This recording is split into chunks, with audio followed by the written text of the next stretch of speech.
सहनो भुनक्तु सह वीर्यं करवावहै तेजस्विनावधीतमस्तु मा विद्विषावहै। ओम शांति शांति शांति। शंकरं शंकराचार्यं केशवं बादरायणं सूत्रभाष्यकृतो वन्दे भगवन्तौ पुनः पुनः। ईश्वरो गुरुरात्मेति मूर्तिभेदविभागिने व्योमवद्व्याप्तदेहाय दक्षिणामूर्तये नमः।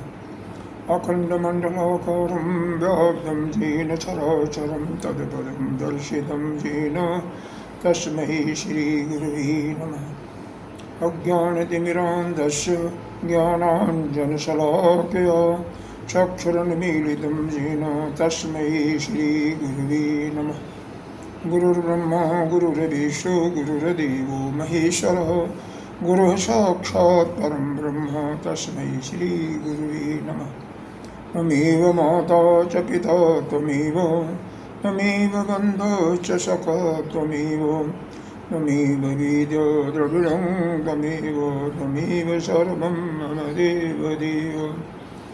गजाननं भूतगणाधिसेवितम् अपेतजम्बो फलचारुभक्षणम् उमासुतं शोकविनाशकारकं नमामि विघ्नेश्वरपादपङ्कजम्।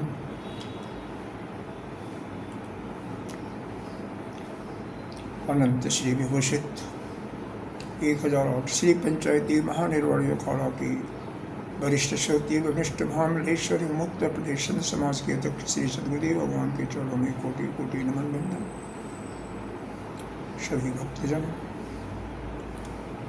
ये हृदय में विराजमान आत्मस्वरूप परमात्मा को नमन करते। हमारे सनातन धर्म के अंतर्गत 4 पुरुषार्थ माने गए: धर्म, अर्थ, काम, मोक्ष। प्रत्येक मनुष्य की इच्छा होती है कि उसका लोग सम्मान करें, उसका समाज में आदर हो, उसके पास वैभव हो, अच्छी प्रकार की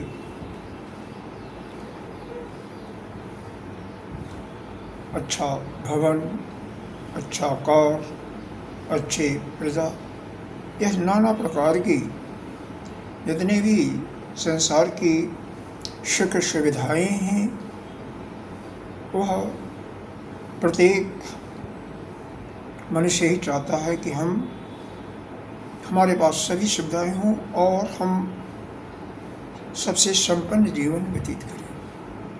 इसी का नाम पुरुषार्थ के अंदर अर्थ के रूप में दिया गया। संग्रह की कामना एक अलग बात है और उसका भोग की कामना अलग बात है। जैसे किसी के 10 मकान हैं, किसी संत के 10 आश्रम हैं, लेकिन उसका भोग कितना कर पाता है? 1 का, 2 का, कितने दिन का? उसी प्रकार से 10 मकान होते हुए भी, अच्छी अच्छी हवेलियाँ होते हुए भी हर एक का भोग कोई करता है, कोई नहीं करता है। जैसे रावण केवल संग्रह करने में, रावण का नाम सभी जानते हैं त्रेतायुग के अंदर, संग्रह करने में यानी अर्थ जुटाने में ही लगा रहता था। पूरा जीवन उसका अर्थ के अर्थोपार्जन में ही गया और वहीं पर कुंभकर्ण उसका भोग करता था। राज्य के रूप में भोग करने वाला विभीषण था।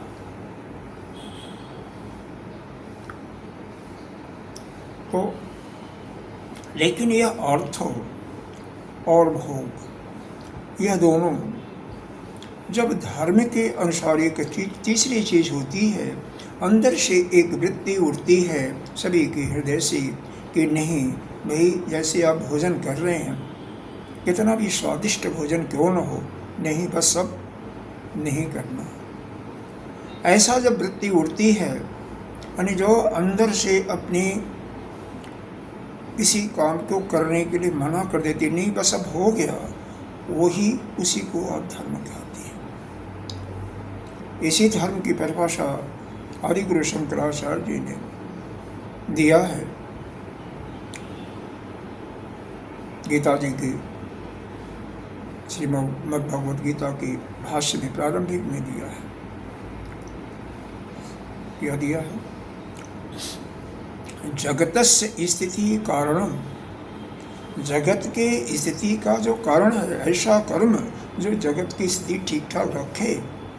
प्राणीनाम अभ्युदय, सर्व प्राणीनाम अभ्युदय निःश्रेयस्य, और उनकी निःश्रेयस्य भी, उनकी मुक्ति भी, उनका कल्याण भी करे।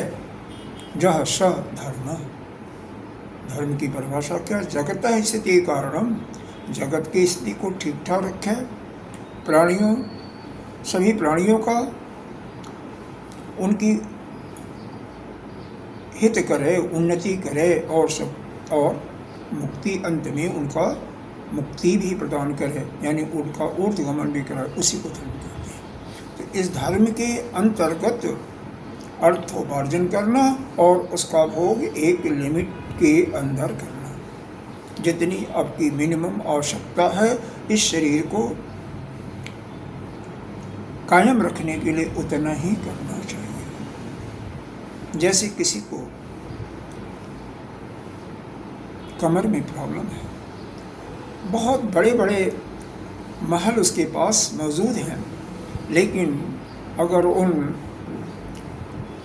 सोफेदार, जो लचकदार उन बिस्तरों पर सोएगा तो क्या होगा? उसकी कमर की समस्या और बढ़ती जाएगी। लेकिन वही यदि वह हार्ड बेड पर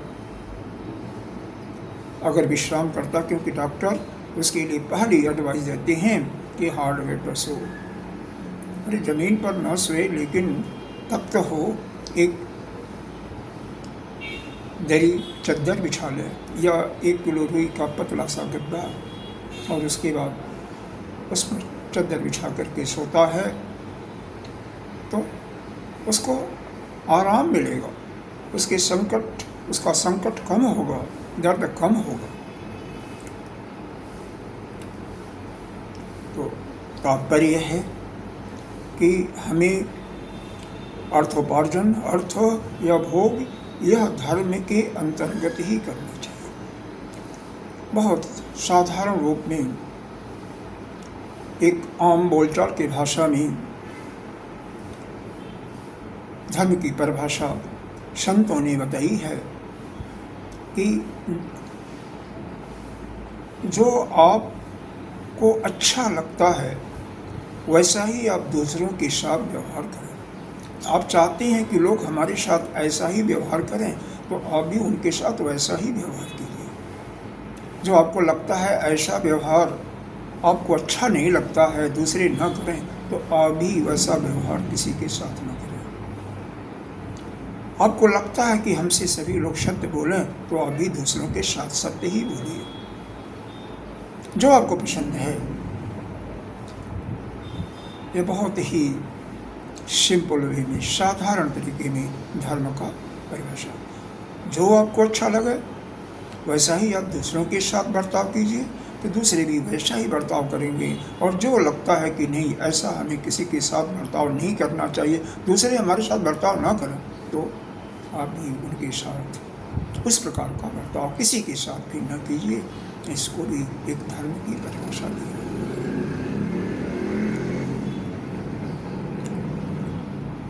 अब यह 2-3 हो गए आपके धर्म के अंतर्गत अर्थोपार्जन करना, भोग एक लिमिट में करना, और चौथा आता है आपका शरीर भी ठीक ठाक रख लिया, अर्थ भी हो गया, भोग भी किया, तो अंतिम आता है मोक्ष। भाई 84 लाख योनि में कब तक घूमते फिरते रहोगे? तो अपने कल्याण का रास्ता भी तो अपनाओ। किसी श्रोतीय ब्रह्मनिष्ठ गुरु के पास जाकर के ज्ञानार्जन की, लेकिन ज्ञानार्जन करने के पहले अंतःकरण को शुद्ध तो करना ही पड़ेगा। तो अंतःकरण को शुद्ध करने के लिए वेद का पूर्वांशा विभाग है, पूर्व विभाग है। उसके अनुसार यदि कोई कामना बची है तो पहले उसको पूरा करो और फिर निष्काम रूप से यज्ञ दान तप करते रहो और आपका अंतःकरण शुद्ध हो जाए। जब बिना किसी प्रयोजन के जब आप यज्ञ करते हो, दान करते हो, तपस्या करते हो, तो आपका अंतःकरण निर्मल होता है और उस अंतःकरण निर्मलता से ही आपके चित्त की प्रसन्नता होती है। और जब चित्त प्रसन्न होता है तो आपका मन आत्मकल्याण के लिए लगता है, आत्मचिंतन करता है और उस आत्मचिंतन के फलस्वरूप आप गुरु की तलाश कीजिए जो श्रुति यानी वेदों का ज्ञाता भी हो, वेदों के अर्थों को ठीक ठीक समझता हो और साथ ही वह अपने स्वरूप में स्थित भी हो, ज्ञानी हो, यानी वह ब्रह्म विद्या का ज्ञानी हो, स्वरूप में मस्त रहता है। और उससे शिक्षा प्राप्त करके आप भी मुक्त होइए। इस बारंबार पुनरपि जन्मम पुनरपि मरणम पुनरपि जननी जठरे शयनम यह संसारी बहुदस्तारी आई मुरारी पाहिम पारे भज गोविंदम भज मूढ़मति। यह बारंबार आवागमन से आप मुक्त हुए। यह इस रूप में यदि कोई भी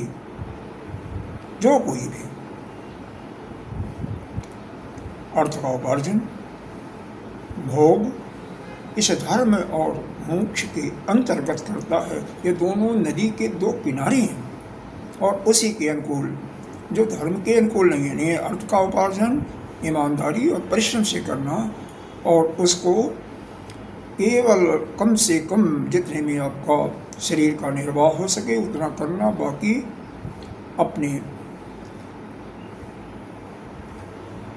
कल्याण के लिए लगाना, यज्ञ करना, दान करना, तप करना और करके अपना और बिना किसी प्रयोजन के करके मुक्त हो जाना। इसी अपने मोक्ष प्राप्त करने का, मुक्त होने का हमारे पास संतों ने 3 साधन बताए गए हैं जिनका नाम दिया प्रस्थान त्रयी। प्रस्थान त्रयी में पहला वेद का उत्तर मीमांसा है जिसकी हम उपनिषद कहते हैं। केवल 4000 मंत्र हैं। 4000 मंत्रों को 108 उपनिषदों में बांटा गया। उसमें से भी 10 प्रमुख हैं जिसमें 6 जो आपकी आस्तिक दर्शन के बड़े बड़े आचार्य हैं जिन्होंने अपना भाष्य लिखा है। 11वां दर्शन जो श्वेताश्वतर उपनिषद है उसको भी लोग मानते हैं, लेकिन हमारे आदि गुरु शंकराचार्य जी का उसमें भाष्य नहीं है, इसलिए 10 जो उपनिषद हैं उसको मुख्य रूप से माना जाता है, क्योंकि सभी चाहे वल्लभाचार्य हों, निवर्काचार्य हों, रामानुजाचार्य, सभी लोगों ने इस पर भाष्य लिखा है। हमें क्यों इसको मुख्य मानते हैं? क्योंकि बिना भाष्य के इन वेद का अर्थ हमें समझ में नहीं आता, और यही नहीं, भाष्य के बाद भी हमें समझ में नहीं आता तो महामल्लेश्वर आनंदगिरी जी ने इस पर टीका लिखा, उसको और विस्तार में समझाया, और जब उससे भी नहीं समझ में आया, कुछ शब्द क्लिष्ट होते हैं तो उसको टिप्पणी लिख करके संतों ने समझाया। तो इस प्रकार से पढ़ने के लिए पहले टिप्पणी पेज जो कि आपके ऋषिकेश में कैलाश आश्रम में पीठ है वहाँ से मिलता है पुस्तक। तो पहले टिप्पणी पढ़ करके उसका अर्थ देखिए क्लिष्ट शब्दों का, फिर टीका पढ़िए, टीका समझ में आ जाए तो उसको देखिए भाष्य में कहाँ पर है, भाष्य के बाद उसको मंत्र में देखिए। इस प्रकार से आप पढ़ेंगे तो अर्थ समझ में आएगा। यह तो पहला हुआ उपनिषद प्रस्थान त्रयी का पहला भाग। दूसरा है ब्रह्मसूत्र। जब आप उपनिषद में माहिर हो जाए तो फिर इनके सार गुण अच्छी तरह से आपकी समझ में आ जाए, तो कहीं अगर कोई शंका है तो आप ब्रह्मसूत्र पढ़िए। और तीसरा सबसे सरल और प्रथम स्थान पर श्रीमद् भगवद गीता 700 श्लोकों की, जो महाभारत की शांति पर्व की भीष्म पर्व की 25 से 42वें अध्याय का वही एज इट इज अनुवाद है, वो लिया गया है। उसमें 700 में से 575 श्लोकों में भगवान ने अपने मुख से स्वयं अर्जुन के माध्यम से हम लोगों को कर्म योग, भक्ति योग और ज्ञान योग का उपदेश दिया है। यह 10 उपनिषद कौन हैं? पहले हम इनके बारे में जानते हैं। क्रम से ये चारों वेदों के हैं, मिले हुए। पहला है ईशावास्य उपनिषद, पहले नंबर पर आता है, जो कि शुक्ल यजुर्वेद का मंत्र भाग का उपनिषद है। केवल 18 मंत्र इसके अंदर हैं। उसके बाद दूसरा आता है केन उपनिषद, जो सामवेद का है, मंत्र भाग का। तीसरा है प्रश्नोपनिषद, जो अथर्ववेदी उपनिषद है, यह भी मंत्र भाग का ही है। चौथा है आपका मुंडक उपनिषद, अथर्ववेदी यह भी है। पांचवा मंडक उपनिषद, यह भी अथर्ववेदी है, सबसे छोटा, कलेवर में केवल 12 मंत्र हैं। और जो मंडक उपनिषद का अच्छी तरह से ज्ञान प्राप्त कर लेता है, उसको अन्य उपनिषदों की जरूरत नहीं होती। यह बहुत ही गंभीर है। हम इसी मांडूक्य उपनिषद का, अथर्ववेदी मांडूक्य उपनिषद का आज चिंतन करने जा रहे हैं। 12 उपनिषदों का अर्थ हमें समझ में नहीं आता तो हमारे आदि गुरु शंकराचार्य जी के ही दादा गुरु या परम गुरु के ये गौड़पादाचार्य जी, जो कि बंगाल से थे, वह गुरु की खोज में कहाँ जाते हैं? गौड़ प्रदेश में जाते हैं, जहाँ पर महामुनि सुखदेव जी से मुलाकात होती है और उनसे दीक्षित होकर के ज्ञान प्राप्त करते हैं। और इस मंडूक्य उपनिषद को उन्होंने और सरल करने के लिए 215 कारिकाएं लिखा। इस मांडूक्य उपनिषद में कुल 4 प्रकरण हैं। पहला आगम प्रकरण, दूसरा वैतथ्य प्रकरण, तीसरा अद्वैत प्रकरण और चौथा अलास शांति प्रकरण। आगम प्रकरण में 12 आपके मंत्र हैं और आपके 29 यानी 29 जो है गौड़पादाचार्य जी की कारिका है। वैतथ्य प्रकरण में कुल 38 कारिकाएँ हैं। अद्वैत प्रकरण में 48 कारिकाएँ हैं और 100 कारिकाएँ हैं अलास शांति प्रकरण। इस प्रकार से इन 215 कारिकाओं के माध्यम से इस मांडूक्य उपनिषद के अर्थ का ज्ञान हम आसानी से प्राप्त कर लेते हैं। लेकिन उस ज्ञान प्राप्त करने के लिए हमें टीका का भी सहारा लेना पड़ता है और टिप्पणी का भी, जैसा कि पहले बताया गया कि आनंद गिरी जी ने इन 10 उपनिषदों पर अपना टीका लिखा, यानी उसको और सरल बनाया।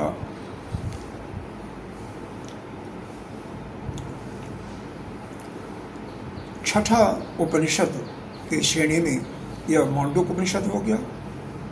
पहला आपका ईशावास्य बताया, दूसरा केन, तीसरा कठ उपनिषद, चौथा प्रश्न, पांचवा मुंडक और छठवां मांडूक्य। शायद कठोपनिषद छूट गया था। कठोपनिषद जो है, कठोपनिषद यह कृष्ण यजुर्वेद का उपनिषद है। 7वां उसके बाद आता है तैत्तिरीय उपनिषद, 8वां ऐत्रेय उपनिषद, 9वां वेदारण्यक उपनिषद और 10वां छांदोग्य उपनिषद। छांदोग्य उपनिषद सामवेद का है, जो कि केन उपनिषद का ही व्याख्या है। वेदारण्यक उपनिषद शुक्ल यजुर्वेद का है, जो कि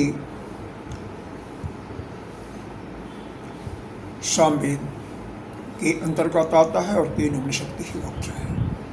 जहाँ तक मांडूक्य है, यह प्रश्न उपनिषद की ही व्याख्या है एक प्रकार से। इस प्रकार से ये 10 उपनिषद हमारे लिए प्रमुख माने जाते हैं।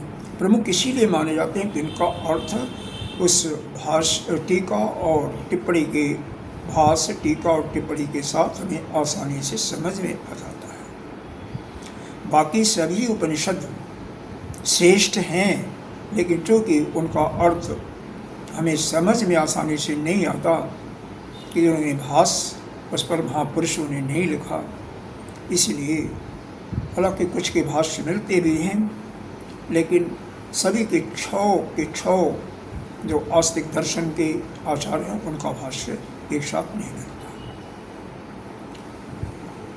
इसीलिए हमारे लिए प्रमुख सभी हैं, लेकिन मुख्य सभी हैं, लेकिन जिसका जो हमारे आसानी से समझ में आता है इन टीका, भाष्य, टीका और टिप्पणी के माध्यम से, इसीलिए उसको हम प्रयोग करते हैं। मांडुक्य उपनिषद जिसका हम चिंतन करने जा रहे हैं, जैसा कि पहले बताया गया, इसके 4 प्रकरण हैं। बाला प्रकरण है, आगम प्रकरण, दूसरा वैतथ्य प्रकरण, तीसरा अद्वैत और चौथा अनाशा।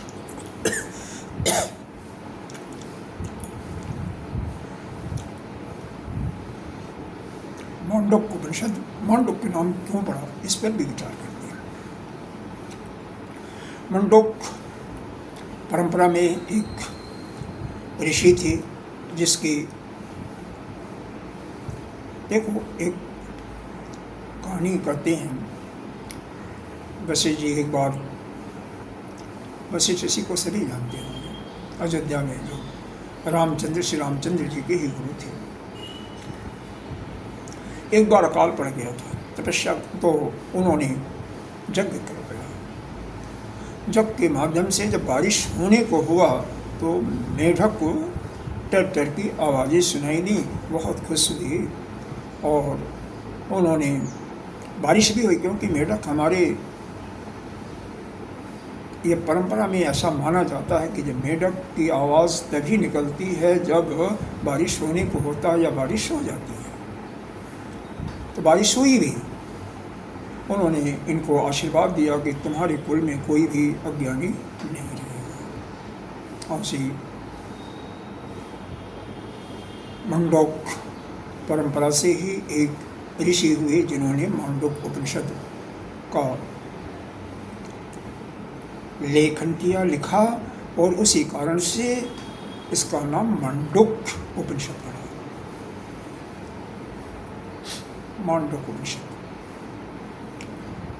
इस मांडुक्य उपनिषद के अंदर ये समझें कि मेढक जो होता है इसकी 2 विशेषताएं होती हैं। तो इसको समझने के लिए आपको इन दोनों विशेषताओं को लाना पड़ेगा। कौन कौन 2 विशेषताएं होती हैं? पहली विशेषता यह होती है कि शांत रहना, जब आवश्यकता होती है तभी बोलना। मेढक कब बोलता है? जब बारिश होती है, एडजस्ट होने को होती है। दूसरी विशेषता, बिल्कुल एकांत में रहता है, 4-6 महीने बिल्कुल एकांत में रहता है। कहाँ रहेगा? जमीन के अंदर, कुछ पता ही नहीं होता मेढक है कि नहीं, क्या खाता है, क्या पीता है, कुछ नहीं पता। कहीं आपको दर्शन इसका नहीं होगा। तो साधक को ही बिल्कुल, और विशेष करके मांडुक्य उपनिषद का स्वाध्याय करने वाला एकांत वासी होना चाहिए, एकांत में रहना। क्यों? सबसे इसका मुख्य विशेषता यह है कि जागृत अवस्था जो है स्वप्न तुल्य है। जागृत अवस्था जो कुछ हम सृष्टि देख रहे हैं यह सत्य नहीं है, यह तो स्वप्नवत मिथ्या करार दिया गया है। यही अगर समझ में आ जाता है तो आप के अंदर उस ब्रह्म विद्या का प्रकाश आ गया समझिए, और विद्या की नष्ट हो गई और आप जीवन मुक्त हो गए। जागृत अवस्था जो आप देख रहे हैं, नाना प्रकार के रंग बिरंगे पुष्प, फल फूल, नाना प्रकार के पुरुष, पक्षी, पशु, जानवर, चहचहाते हुए पक्षियाँ, कीड़ा करते हुए सरोवर, नदी, ऊंची ऊंची अट्टालिकाएँ, सड़कों पर तीव्र गति से दौड़ने वाले कारें या ट्रेनें, हवा में उड़ने वाले हवाई जहाज इत्यादि, सब यह जो कुछ है आपके दृष्टि का, मन का ही एक प्रकार से कल्पना है, मिथ्या है। मन ऐसा प्रतीति आपको होता है, लेकिन वास्तव में क्या है? यह मिथ्या कल्पित चीजें आप देखें। यही अगर स्वप्न में जैसे जो देखते हैं वो क्या होता है? थोड़े समय के लिए होता है, ग्राहक भाव होता है, लेकिन सभी कल्पित होता है, सब मिथ्या होता है, कुछ सेकंडों के लिए रहता है। जागृत अवस्था में इतना ही अंतर है कि यह समय थोड़ा ज़्यादा रहता, कुछ सालों के लिए रहता है, लेकिन दिन या सालों के लिए। उसके बाद ये त्रिकाल में रहने वाला नहीं है, 50 साल 100 साल के बाद नष्ट हो जाता है। जो भी देख रहे हैं, अब भी आपका शरीर भी नहीं रहेगा, एक निश्चित समय तक रहेगा। तो यही अनुभव कर, क्योंकि त्रिकालातीत नहीं है, तीनों काल से अपरिच्छिन्न नहीं बल्कि परिच्छिन्नता है, देश से भी परिच्छिन्न है, अपरिच्छिन्न नहीं है, वस्तु से परिच्छिन्न नहीं है। यानी देश में मान लीजिए अब भारत के किसी एक शहर में हैं, एक स्थान पर हैं, तो आप पूरे सृष्टि में अन्य स्थानों पर नहीं होंगे। अगर आप सोफा पर बैठे हुए हैं, कुर्सी पर बैठे हुए हैं, तो आप अन्य जगह अन्य वस्तु में आप नहीं होंगे। यानी आप देश काल वस्तु से अपरिच्छिन्न हैं, और जो तीनों कालों में रहता है उसी को हम सत्य मानते हैं। आपका स्वरूप क्या है? सच्चिदानंद स्वरूप। यह तत्वबोध में इसकी परिभाषा आत्मा का यही बताया गया है कि तीनों शरीरों से पृथक, तीनों अवस्थाओं का साक्षी और पांचों कोशों से परे सच्चिदानंद स्वरूप जो है वही आत्मा है। सत्य माने तीनों काला, त्रिकालातीत से तीनों कालों में रहने वाला वही सत्य है। चिन्त मतलब ज्ञान स्वरूप, प्रकाश स्वरूप, और आनंद में आनंद स्वरूप, आनंद में जो इस परिभाषा की कसौटी पर खरा उतरता है, तो इस परिभाषा की कसौटी पर त्रिकालातीत केवल एक ही है जो कि ब्रह्म है। बाकी उस ब्रह्म के अतिरिक्त जो कुछ है क्या है? अनात्मा है, अनित्य है। वह ब्रह्म ही नित्य है और बाकी अनित्य है। तो यह जागृत अवस्था में जो नाना प्रकार की चीज़ें आप देख रहे हो, सब अनित्य है, अनात्मा है, जड़ है। सबसे सुंदर पहचान है कि जो कुछ आप इन इंद्रियों के द्वारा देख रहे हो, सुन रहे हो, वो क्या है? जड़ है।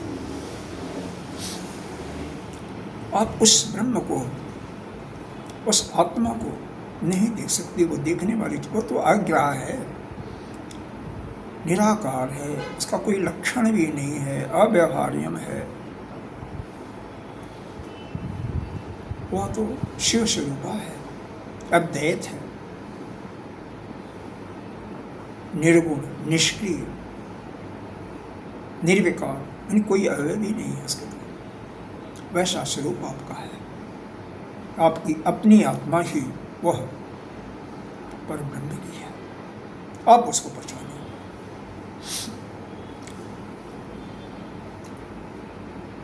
इस मांडुक्य उपनिषद के माध्यम से हम अपने स्वरूप का ज्ञान बहुत आसानी से कर सकते हैं। पूरी सृष्टि ही ओम में है, ओम ही अभिधान है। केवल अ, ओ, म और हलंत, यह तीन पाद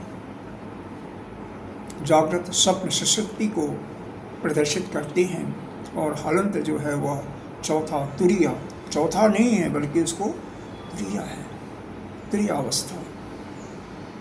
इसी को आपको इसके माध्यम से समझाना है, समझ करके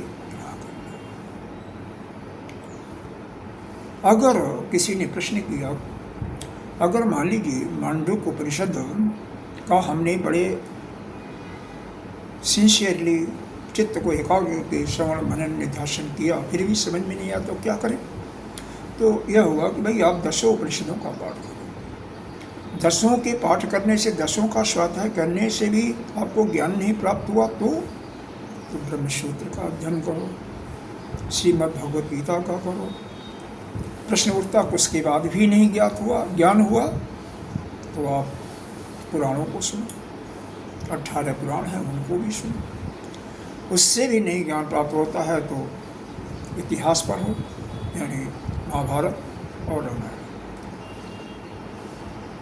असल में यह ज्ञान तभी हो सकता है जबकि अंतःकरण शुद्ध होगा। अंतःकरण को शुद्ध करने के लिए जो पूर्व मीमांसा में यज्ञ दान तप का वर्णन किया है, गीता जी के 18वें अध्याय में 5वें श्लोक में भी यही बताया है। यज्ञ दान तप कर्म यह निरंतर करते रहना चाहिए, और यही मनीषी राम पवित्राणाम मनीषः, जो मनीषी होते हैं उनके अनुसार यही अंतःकरण को पवित्र करने वाले होते हैं। ये सब पवित्र करते हैं। अंतःकरण को जो मलिन है उसको शुद्ध, बिना उसके शुद्ध नहीं हुआ। तीन उपनिषद में एक कथा आती है, इंद्र और विरोचन। देवताओं के राजा इंद्र और दैत्यों के राजा विरोचन इन ब्रह्मा जी के पास जाते हैं ज्ञान प्राप्त करने के लिए। ब्रह्मा जी से कहते हैं भगवान हमें ज्ञान दो। उन्होंने कहा ठीक है, 32 साल तक आप सेवा करो, जाओ आश्रम में सेवा करो, लोगों की सेवा करो। 32 साल में पूरा हो जाता तो आते हैं कि हमने सेवा कर लिया, अब ज्ञान दीजिए। कहते हैं तुम्हारे दक्षिण आँख में, दाहिने आँख में जो पुरुष दिखाई दे रहा है वही तुम हो, यही ज्ञान है। और इसको जान लेने के बाद तुम शोक से मुक्त हो जाओगे, शोक से दुख से मुक्त हो जाओगे, मोह शोक सब चला जाएगा। दोनों चले जाते हैं। विरोचन तो आकर के अपने राज्य में सभी सभासदों को बुला करके पूरा सबको बताता है, अनाउंस करता है कि यह हम ही जो है, हमारा शरीर ही हमारी आत्मा है, ऐसा ब्रह्मा जी ने बताया। लेकिन इंद्र भी तो आते हैं, लेकिन कोई घटना हो जाती है, उनको शोक होता, मोह और शोक होता है, पुनः जाते हैं ब्रह्मा जी के पास। कहते हैं भगवान हमें तो फिर भी मोह शोक हो रहा है, इसका मतलब आप बताएं। तो उन्होंने कहा ठीक है, फिर 32 साल सेवा करो। इस प्रकार से 100 साल के बाद 32 करके 2 बार, फिर उनकी में 4 बार जाते हैं। फिर वही बताते हैं जो पहले बताया था, और फिर उनको ज्ञान प्राप्त हो जाता। क्यों? पहले क्यों नहीं हुआ? क्योंकि पहले उनका अंतःकरण मलिन था। जब निष्काम भाव से सेवा करते हैं आश्रम में, 100 साल में उनका अंतःकरण शुद्ध होता है, फिर वह ज्ञान प्राप्त हो जाता है। तो बिना अंतःकरण शुद्ध हुए सारी कामनाएं जब तक आपकी नष्ट नहीं होंगी, कोई भी कामना रहेगी तो ज्ञान प्राप्त होना बहुत ही मुश्किल है। तो इसलिए आया है ना, गीता जी में जगह जगह आया है, त्यागेन शांति अनंतरम, 12वां अध्याय 12वां श्लोक, चौथा चरण। दूसरे अध्याय का 71वां श्लोक, विहाय कामान सर्वान पार्थ। तो सारी कामनाओं को, पुमां चरित निस्पृहा, सारे कामनाओं को छोड़ करके ही आप मस्त हो जाए। निर्ममो निरहंकार स शांति मेवाधिगच्छति। निर्मम होगा, किसी का मोह माया नहीं, निरहंकारी होगा, अहंकारी को कभी ज्ञान नहीं प्राप्त होता, उसी को शांति प्राप्त होती है। तो शांति प्राप्त करना है, जीवन मरण के बंधन से मुक्त होना है, तो क्या करो? कामनाओं को भी त्यागो, अपने अंतःकरण को शुद्ध करके गुरु जो वेद का ज्ञाता और अपने स्वरूप में स्थित हो, श्रोति ब्रह्मनिष्ठ, उसके पास समर्थ वाणी के साथ जाइए, नम्र होकर के जाइए, उसकी सेवा और प्रश्नों के माध्यम से ज्ञान प्राप्त करें। आइए अब उपनिषद के बारे में कुछ जान लेते हैं कि उपनिषद किसे कहते हैं। उपनिषद। उपनिषद 3 शब्दों से बना है। उप धन्य धन शब्द। उप का मतलब समीप, नि का मतलब निश्चय रूपेण, निश्चय रूपेण समीप बैठ करके। क्या शद, शद जो है यह शद शब्द है, उसमें प्रत्यय लगा करके बड़ा स शद बना, उसमें पुनः प्रत्यय लगा करके फिर हुआ स वाला शद बनता है। इसके 3 अर्थ बताए गए हैं। उनको पहला अर्थ इसका होता है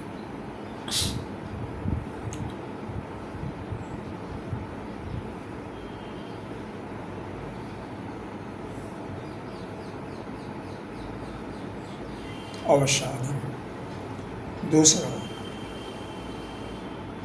गति, और तीसरा जो होता है विसरण। अवसाधन का तात्पर्य क्या है? जीव इस शरीर से तादात्म्य करके कर्ता, भोक्ता और ज्ञाता यानी ज्ञातापन, ये तीनों जो अपना मान बैठा कि हमने किया, कार्य शरीर कर रहा है, प्रकृति कर रही है, लेकिन उसको अपना मान बैठा। शरीर एक माध्यम है, कर तो रही है, प्रकृति के तीनों गुण ही आपस में बढ़ते रहे हैं। गीता जी में स्पष्ट भगवान ने कहा प्रकृति क्रियमाणानि गुणैः कर्माणि सर्वशः अहंकार विमूढ़ आत्मा कर्ता अहम इव मन्यते। तीसरा था, फिर बताया तत्वित्त महाबाहो गुण कर्म विभागयो गुणः गुणेश वर्तन्ते इति मत्वा न सज्जते। जो ज्ञानी होता है यह समझ करके गुण ही आपस में बरतते हैं, तो वह किसी प्रकार का आसक्ति किसी काम में नहीं करता है। जो अहंकारी विमूढ़ होता है, विमूढ़ विशेष प्रकार का, यानी मूढ़ का मतलब क्या होता है? जो स्वयं किसी कार्य को, किसी ज्ञान, उसको कोई चीज़ नहीं मालूम है, न दूसरे का आदेश भी मानता है, दूसरे का सलाह मानता है, उसको मूढ़ कहते हैं। विमूढ़, जो मूढ़ता में PhD किया हो, रिसर्च किया हो, उसको कहते हैं विशेष प्रकार का मूढ़, विमूढ़। वही करता है।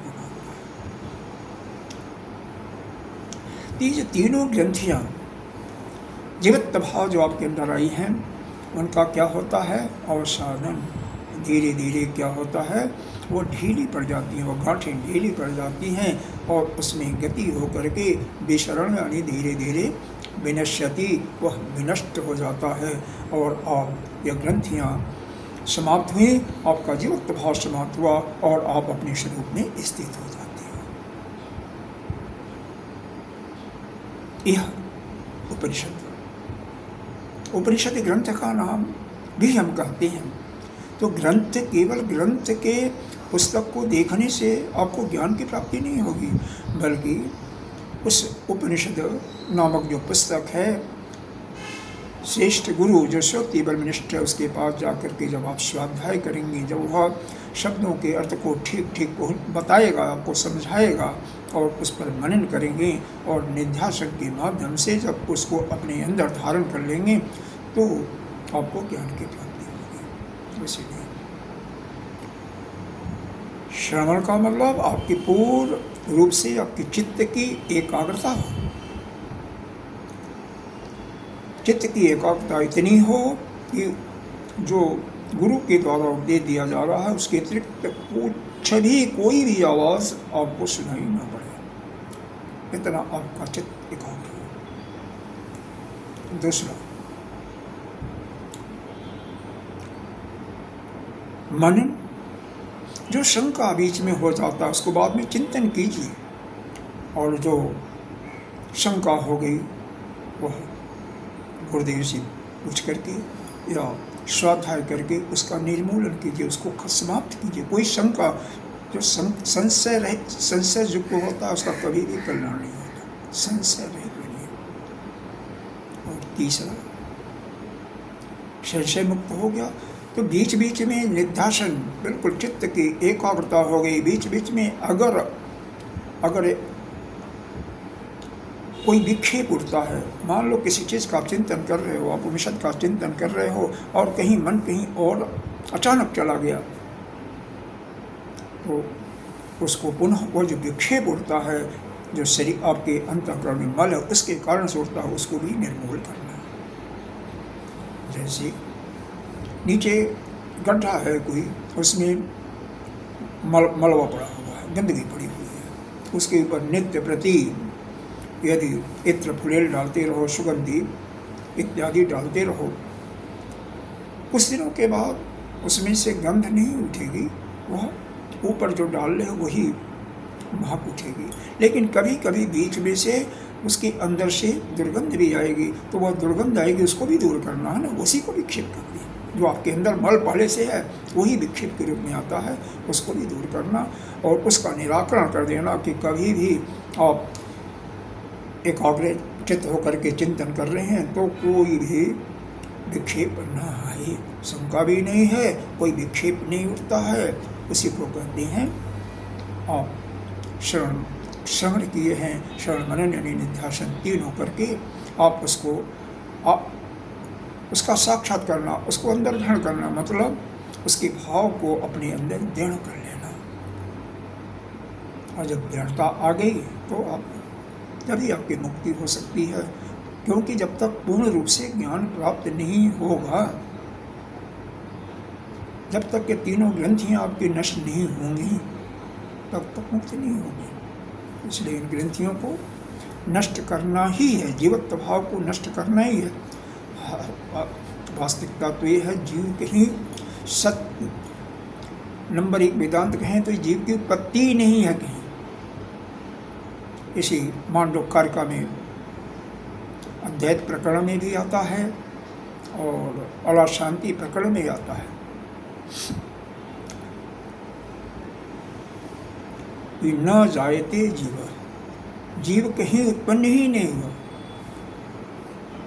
जीव की उत्पत्ति ही नहीं है, जीव की उत्पत्ति ही नहीं है। इसमें मेरे ख्याल से अलाशांति प्रकरण का 71 का है,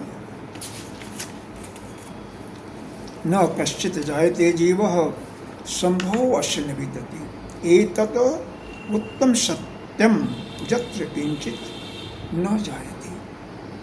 यानी जीव कभी भी पैदा ही नहीं हुआ और न इसकी कोई संभावना पैदा होने की है, इसकी संभावना कोई पाई नहीं जाती है। यही उत्तम सत्य है, यत्र किंचित न जायते, मतलब किसी चीज़ की उत्पत्ति ही नहीं है। इसी प्रकार से यही अद्वैत प्रकरण में भी भगवान भाष्यकार ने दोहराया, अरे गौड़पादाचार्य ने दोहराया हुआ है, वहाँ पर पहले किया, बाद में इसको वेरिफिकेशन। और किसी चीज़ को जब बारंबार कहा जाता है, इसका मतलब वह उसको विशेष जोर दिया जा रहा है, उसको पक्का करो। तो जीव की वास्तव में उत्पत्ति नहीं है, यह जो ब्रह्म ही है, क्योंकि जीव को क्या कहा जाता है, जीव ब्रह्म का प्रतिबिंब है। श्रुति में ही बताया ना, ब्रह्म का प्रतिबिंब है। और वही जब शरीर से इस जड़ जो पांचों महाभूतों से बना, उससे तादम कर लिया, अंतःकरण से तादम कर लिया, तो वही जीव बनता है। क्योंकि इस शरीर और अंतःकरण के जो धर्म होते हैं, कर्म होते हैं, उसको अपना मान लेता है। अपना न मानो तो कभी भी आप जीव नहीं बनोगे। तो आज हमने 3 चीज़ों पर चर्चा की। पहला, हमारे 4 पुरुषार्थ क्या हैं, इनके बारे में आपको समझाया गया। फिर उपनिषद कितनी हैं, कौन कौन से उपनिषद हैं, और मांडव्य उपनिषद की विशेषता बताई गई। और बाद में उपनिषद शब्द का अर्थ बताया गया। क्या? और साधन, गति और विश्राम।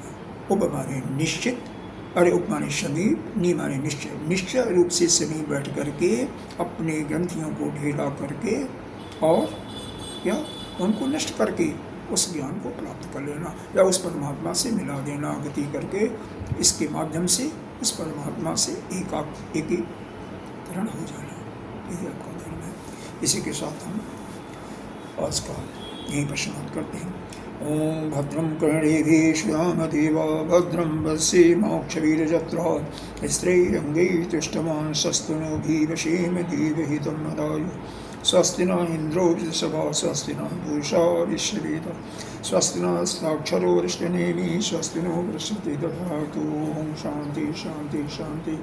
ओम पूर्णमदः पूर्णमिदं पूर्णात् पूर्णमुदच्यते पूर्णस्य पूर्णमादाय पूर्णमेवावशिष्यते। ओम शांति शांति शांति।